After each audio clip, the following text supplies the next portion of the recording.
Kembali lagi pemirsa bersama kami tentunya di Bincang hari ini. Masih bersama Pak Abdul Jalak nih. Kita ngobrolin tentang 24 tahun Provinsi Banten sejauh mana nih Banten ini melaju. Pak, sebelumnya kita ngomong tentang bagaimana nih ya kondisi ekonomi salah satunya. Dan ini juga berkaitan dengan pengangguran yang ada di Provinsi Banten. Ini sempat ramai, memang Banten ini menjadi provinsi nomor 1 nih, peringkat satu banyaknya pengangguran. Nah, menurut Bapak nih Pak ya, sejauh mana sih Mbak sebenarnya Banten itu menciptakan lapangan kerja baru bagi penduduknya? Ya, Banten ini sebagai provinsi baru gitu ya, 24 gitu, 24 tahun ini di Jawa itu kan dia provinsi yang paling muda untuk di Jawa gitu. Tentu saja akan menjadi objek urbanisasi, gitu kan. Banyak orang yang berdatangan ke Banten. Bahkan dari luar Banten juga kan banyak juga yang ke Banten. Nah, tentu saja ini akan berimplikasi banyak orang itu kan akan membutuhkan lapangan pekerjaan, gitu ya. Bisa jadi dia datang ke sini kemudian ganti KTP segala macam kan ke Banten ya, kemudian cari pekerjaan belum dapat pekerjaannya. Iya. Sebetulnya kalau lapangan pekerjaan ini saya melihat sebetulnya di Banten, khususnya Tangerang, wilayah Tangerang Raya, kemudian juga Cilegon dan sebagian juga Serang, banyak industri-industri yang dari dulu sebetulnya sebelum Provinsi Banten ada juga sudah pada berdiri, gitu kan. Nah, cuman masalahnya sejauh mana mereka bisa menyerap tenaga kerja yang memang itu orang Banten gitu kan. Tidak ngomongin soal pribumi atau non pribumi atau asli nggak asli, tapi kan dia ini bisa menyerap tenaga kerja yang katanya sih kita masih tinggi tadi itu penganggurannya. Jangan-jangan mereka itu memang juga tenaga kerjanya dari mana nggak tahu, kemudian mereka beroperasi di wilayah Banten tapi tidak menyerap tenaga kerja di Banten. Nah, ini kan kita harus dilihat juga benar nggak dinas tenaga kerja, Bapak itu provinsi dan kabupaten kotanya, ini mereka sudah memetakan berapa sih kebutuhan tenaga kerja masing-masing di wilayahnya, kemudian seberapa banyak sih misalkan industri, kalau memang itu di industri, tapi juga ada di kan ngomongin soal lapangan pekerjaan itu bukan sekedar ngomongin industri atau pabrik kan, ada banyak banyak hal. Bisa juga misalkan tadi ada di pemerintahan, ada di sektor non formal dan informal gitu ya. Nah, justru kita ingin dorong itu sebetulnya ya, gini, Provinsi Banten itu bukan hanya lulusan sekolah, SMK, SMA, bahkan juga perguruan tinggi, itu tidak berorientasi kepada saya harus bekerja di sini atau di industri gitu kan, atau di PNS gitu enggak. Tapi dia bagaimana punya inovasi, punya kreativitas gitu, berwirausaha. Iya, ada banyak gitu kan? ya sebenarnya. Banyak hal gitu. Nah, kemudian kita kan selalu memotret bahwa yang soal pengangguran itu mereka yang tidak bekerja di sektor formal gitu kan. Padahal kan belum tentu dia juga sebetulnya kan punya penghasilan juga kan gitu. Nah, saya pikir tapi memang juga harus diakui ya, pemerintah Provinsi Banten bersama dengan kabupaten kotanya harus sinergi nih. Gitu kan, harus berkolaborasi. Sesungguhnya kenapa sih kok Banten selalu menjadi potret penganggurannya paling tinggi gitu kan? Padahal lapangan pekerjaannya itu banyak. Industri berat di Kabupaten Cilegon itu juga banyak tuh ya. Tapi nggak tahu itu dari mana gitu tenaga kerjanya, gitu kan? Jangan-jangan orang Cilegonnya apa nggak mau, orang ke Bantennya apa nggak mau, gitu kan? Sehingga mereka itu mendatangkan tenaga kerja dari luar Banten, gitu ya? Atau termasuk di Tangerang Raya, kemudian juga di Kabupaten Serang, itu kan banyak sekali tuh sebetulnya lapangan-lapangan pekerjaan itu. Tapi anehnya kenapa di potretnya itu Banten selalu menempatkan posisi jumlah penganggurannya tertinggi, gitu kan? Ini ada apa nih, masalahnya di mana gitu? Soal data kah? Soal tidak matchingnya antar kabupaten kota kah? Soal tidak matchingnya antara pemerintah dengan dunia usaha kah? Industri dalam hal ini gitu kan? Nah, ini harus dicoba didudukan bareng nih. Ditelusuri lebih dalam lagi juga ya Pak ya. Ini supaya tadi soal ngomongin daya beli itu kan orang harus punya pendapatan. Orang punya pendapatan harus punya pekerjaan. Kalau nggak punya pekerjaan kan nggak punya pendapatan, otomatis dia tidak bisa beli apa-apa. Daya beli jadinya. Nah, iya, jadi kan itu kemudian masuk ke dalam kategori miskin. Iya, betul. Karena dia tidak punya pendapatan. Itu kalau dari aspek atau kacamata ekonomi. Gitu. Nah, kemudian Pak, tadi kalau misalnya Bapak sampaikan, ini artinya kan perlu ditelusuri lebih dalam lagi mengenai statement Banten ranking 1 penganggurannya. Dan sebenarnya kalau kita lihat juga ada banyak banget ya Pak ya, lapangan pekerjaan yang ada di Provinsi Banten. Kemudian kalau kita berbicara tentang lapangan pekerjaan nih Pak, ini pasti erat kaitannya dengan pendidikan dari sumber daya manusia itu sendiri.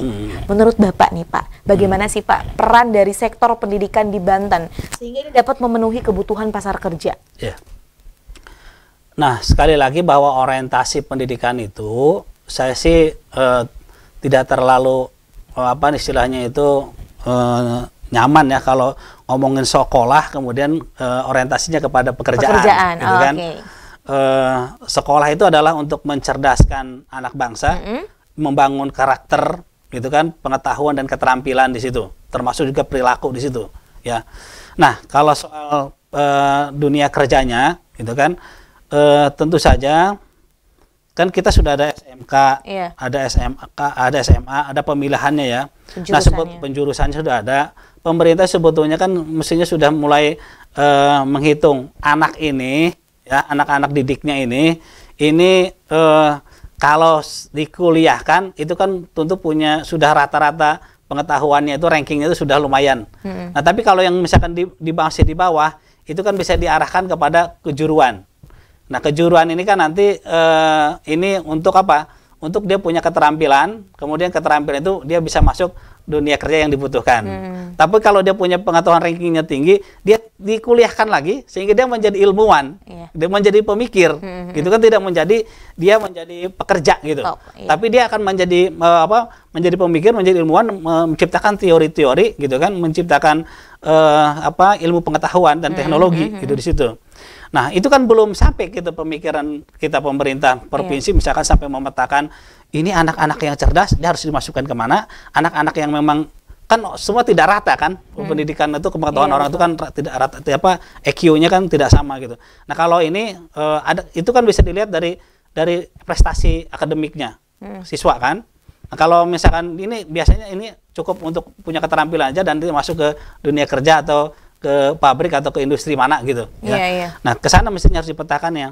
Nah, konsep itu sebetulnya sudah banyak lah. Link and match misalkan pendidikan yang harus matching dengan kebutuhan dunia kerja juga sudah sering dibicarakan, sering diperbincangkan gitu kan. Tapi tetap saja ngomongin soal pengangguran ya tidak pernah selesai gitu. Nah, kenapa nggak selesai? Karena memang bisa jadi lapangan pekerjaannya tidak bertambah, tapi kemudian orang yang membutuhkan pekerjaannya semakin banyak.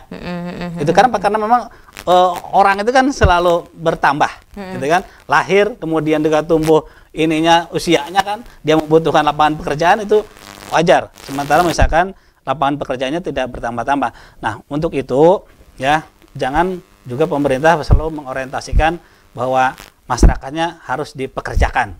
Tapi bagaimana masyarakatnya harus menciptakan lapangan pekerjaan. Nah, gitu kan. Jadi berdaya ekonomi ya, Pak, kreatif itu penting.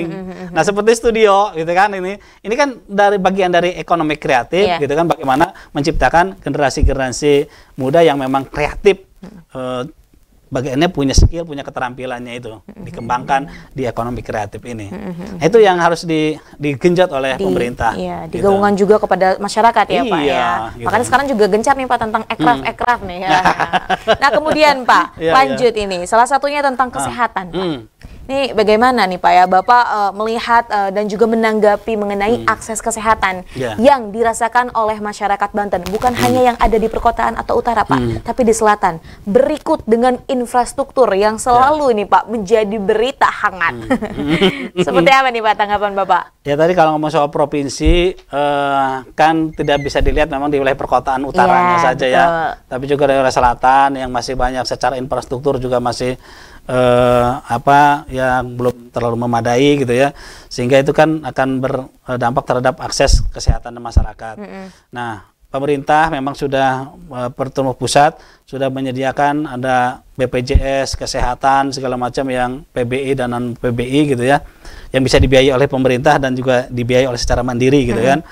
Nah, akses kesehatan itu kan juga selain sistem juga ngomongin soal sarana prasarananya. Ya, betul.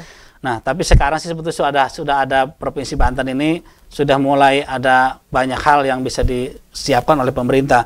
Di bagian selatan itu kan ada rumah sakit provinsi rujukan yang Malingping ada, kemudian juga yang sedang sudah dibangun juga di wilayah Labuan atau Bayah sana gitu kan juga sudah ada juga gitu. Nah, sedikit-sedikit memang pemerintah Provinsi Banten juga memang sedang mendorong itu akses terhadap kesehatan di wilayah selatan terutama itu sedang dikembangkan. Nah, kalau di wilayah perkotaan kan tentu saja rumah sakit swasta bermunculan termasuk di Kota Serang. Artinya masyarakat Banten bisa memilah dan memilih di mana fasilitas pelayanan yang terbaik menurut mereka. Nah, tentu saja kalau pemerintah ini kan juga harus berpihak kepada masyarakat yang memang secara ekonomi lemah untuk berobat gitu kan, karena biaya kesehatan sangat tinggi.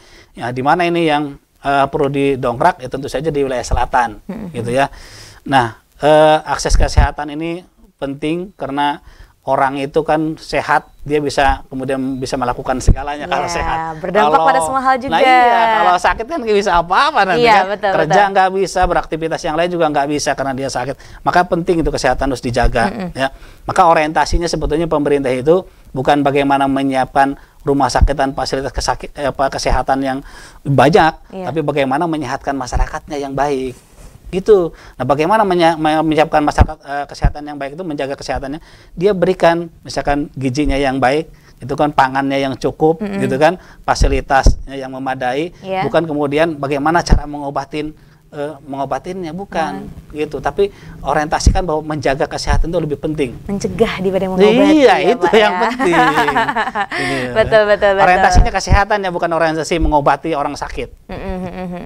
Dan tentunya juga kita berharap bahwa memang segala upaya ya Pak yang memang dilakukan oleh pemerintahan Provinsi Banten dalam segala aspek ekonomi, kesehatan ini juga dapat berjalan lancar dan ini juga butuh sekali dukungan dari masyarakat ya Pak. Jadi bukan hanya tadi kalau misal masalah menjaga kesehatan sebenarnya bukan hanya tugas pemerintah, tapi itu juga kembali lagi kepada bagaimana diri kita sendiri dapat menjaga kesehatan kita dan juga memaksimalkan potensi-potensi yang ada seperti itu. Nah Pak, kita akan break lagi nih Pak. Dan kita akan kembali sesaat lagi pemirsa. Maka dari itu jangan kemana-mana, tetap bersama kami di Bincang Hari Ini.